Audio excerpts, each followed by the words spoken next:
Okay, so this is a review for a Swagman XTC-4 bike rack. This is geared for new mountain bikers and experienced mountain bikers as well.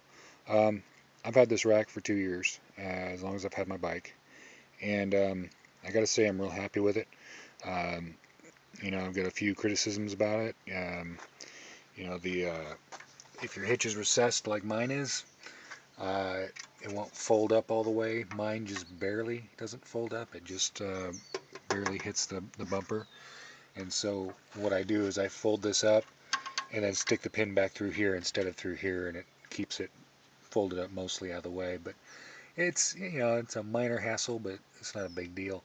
Um, it's got one of these pins that tighten down, so it makes this rack, um, you know, really solid. I mean, it doesn't move around much. Um, and my other criticism about it would be if you tighten these too far down, okay, sometimes it can be a little hard to push on this to be able to release it. Um, Not a huge deal. You shouldn't be tightening it down that far anyway, because if you do, it stresses these a little bit. Um, but those are my two major criticisms, which isn't bad. This bike rack, I've had 140 pounds worth of bike on it, and no worries. I've been down some really rough roads. The way it's angled, as you can see, gives you plenty of ground clearance. You're not going to be scraping when you pull into those funky spots or those, um, we've all been through those gas stations that, you see all the drag marks from trailer hitches and whatnot. I've never scraped this thing ever, which is really nice. When you have a nice bike on the back, you don't want to be worried about dragging. So the angle's been really good. Um, when you put a bike on here, you adjust these for the wheelbase, and then you'll have to adjust them as you go. The other thing I would say is when you put a bike on here, you want to keep, you see this post here, you want to keep the drivetrain sides on the outside of that post. So your derailleur on this side for this bike, and your derailleur on this side for this bike. Your derailleur for this side for this bike, and your derailleur on this side for this bike. Uh, just one of those things. That's one of those things I've come to realize after owning it for a while. Um, these are, it holds your bike down real well. If you ever, anytime you put the bike rack on, you go anywhere, even if you're not carrying a bike, tighten these down. I had a friend lose one of these, and it's not a huge deal or not hugely expensive, but it's just more of an annoyance than anything. I don't think you'd lose one if you had it tightened down. If you had a bike on it, because it would put a load on it, and the rack would move. But if it's loose and it's just bouncing around, you could lose it.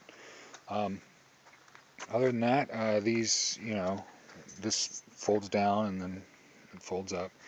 Um, but I really wanted to, more to the point, suggest a 4-bike rack over a 2-bike rack, especially a well-built 4-bike rack. A 2-bike rack is great if it's just you and your significant other, or just you and a friend that always go all the time. But the cool thing about mountain biking is taking new people along. Mountain biking has changed a lot in the last 10 years. It's gone from kind of obscurity to something really pretty cool because of the technology that's involved. So it's really a different animal. So you end up introducing it to a lot of people, and when you have a 2-bike rack, it's a lot harder to do. Either you got to throw it in the back of the truck, or it gets complicated. So a 4-bike rack really is the way to go, because your chances of running out of bike rack space is a lot less if you got a 4-bike rack. And I cruise around with this thing, with 1 or 2 bikes on it, and it's no big deal. But guess what? When we got a bunch of people going, guess who needs to go? And me, because I've got the 4-bike rack. And it's one of those things. It's real helpful to have that many spaces on your vehicle.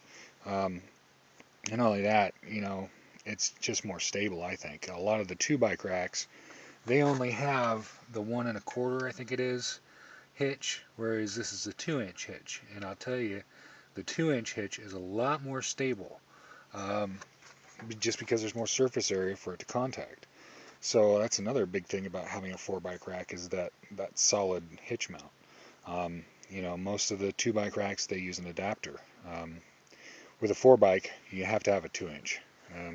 It's the only way it'll work. But anyway, that's my thing on the 4-bike rack. I think they're great. I think this particular rack is great.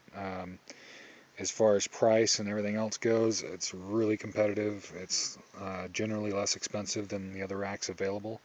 And it works great, you know. There's not a lot of bells and whistles. It's not super heavy. You know, there are alternatives to this rack, and, you know, they have more features, but they also have a lot more weight. So getting it on and off tends to be more of a hassle.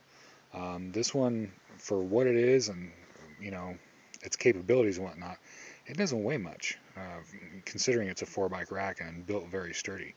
I just think it's a great rack, and I think it's worth looking at. But anyway, that's my thing on the Swagman rack. I really like them. I've been thrilled, you know. I've never been disappointed because of the way it's worked out. So anyway, have fun and enjoy riding.